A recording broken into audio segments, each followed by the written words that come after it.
Hey guys, welcome back, and for this video I'm going to show you how to display or share what game you're playing on Discord. So as you can see, we're currently on Discord and you'll see that I'm currently playing Dota 2. So make sure that the game you want to display or share is opened first.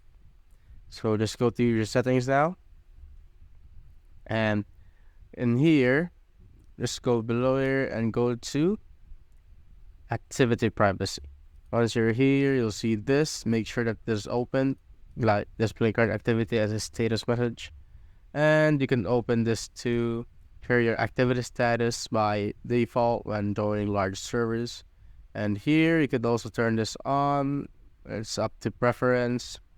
And once you do that, you see this here on the lower left corner.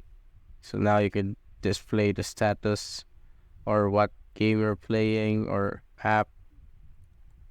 But if you can't see it there, just make sure you go to your settings here, go to registered games, and make sure that the game is registered here so that the status sharing is turned on and you'll be able to see it here.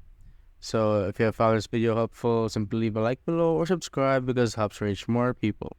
See you on the next one.